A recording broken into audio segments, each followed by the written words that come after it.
This is Algebra 2 Worksheet 13.7 with all the card reviews.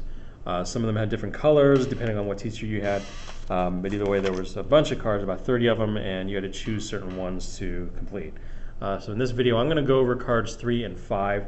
This is going over division without remainders, polynomial division. And card number 3 starts off with x minus 5, or x minus 1 being divided into x to the 6th minus 1. So I'm going to show the box method, generic rectangles if you want to call them that. 2 down, so the x minus 1, this is my divisor. And I'm going to go 6 across, and I'm going to start like, that's 1, 2, 3, 4, 5, 6. Now I'm going 6 across because of the x to the 6th. The degree of this one is 6, so that's why I'm going 6 across. And on the bottom, I'm going to start with x to the 6th, but then I have to, and this is a kind of a trick question, I have to fill out all the other x's that aren't there, because the next one is the minus 1.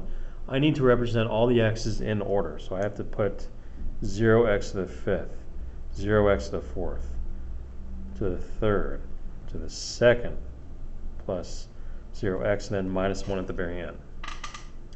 Now because this direction tells us that it's without a remainder, that means that if I do this correctly, this minus 1 should be there as well in the very last box. So if I've done it correctly, that should happen. Now to start off, remember that the very first term here always goes right there. You got to do that first before anything else. So this x to the 6th has to start here. Now once you've got that, then you fill out the top. This times x should give us x to the 6th. That ends up being x to the 5th. And everything you're going to see kind of goes in the same order. We're going kind of the top first, then down here, and then diagonally. Top, down, diagonal, all the way throughout. So since I've got the x to the 5th, now I can go down here and fill this one out. X to the 5th times negative 1 is negative x to the 5th. And this should add up with negative x to the 5th to give us 0x to the 5th. And that's just plain old x to the 5th. X to the 5th minus itself gives us 0.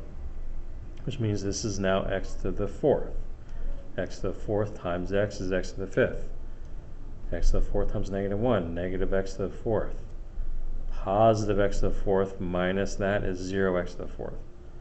X to the 3rd, and you can see the pattern starting to build here. X to the 3rd times negative 1 is negative x to the 3rd. This positive x to the 3rd plus negative x to the 3rd equals 0x to the 3rd, which means the top is x squared. By the way, these are all positives. This is going to be plus, plus, plus. X to the 2nd times negative 1 is negative x squared. This plus negative x squared should be 0x squared, so that's positive x squared, which means this is positive x times negative 1 is negative x. X minus x is 0x. This is a positive 1 up top. 1 times x is the x. 1 times negative 1, negative 1. And remember, like I said before, these had to match. So there is your answer. So if you're looking at card number 3, card number 3 would give us the result of x to the 5th plus x to the 4th plus x to the 3rd plus x squared plus x plus 1 as the answer to our division problem. And again, card number 5 I'm also going to look at. So now we get, card number 5 is not quite as straightforward. That had this very distinct pattern in the answer. We will have a pattern only in that the x's, the variables, should follow this descending order. But I'm going to start dividing just like I did before. I'm going to start with x minus 2 on the left side of my rectangles. And since this has a degree of 4, the highest variable there, or exponent is 4, I'm going 4 across. There's 1, 2, 3, 4 sections. Now on the bottom, x to the 4th minus 2x cubed, and be careful, there's no x squared term, but you've got to represent it with 0x squared at the bottom, plus 28x minus 56. Now again, the directions told us there's no remainders, so this should be negative 56 here if we do it correctly. And if we don't, if you make a mistake in here anywhere, you're going to get some really big ugly numbers by the time you get to this side. Now remember my little highlighting here. This x to the fourth goes up here first, so I got to take that directly from what I'm dividing into, which means the top is now x to the third times negative 2x cubed. And now we see the pattern starting to build again. Top, down, diagonal. Now this has to add up with negative 2x cubed to give me negative 2x cubed, and the only thing that'll do that is 0 x cubed, which means this is 0 x squared. X squared times x has to give me that x cubed. Even though it's a 0, we still want those variables to work. 0 x squared times negative 2 is negative, or whoops, sorry, 0. This is going to be 0. And really the zeros kind of fill out a lot of this for us. 0x squared, this 0, 0, 0, 0.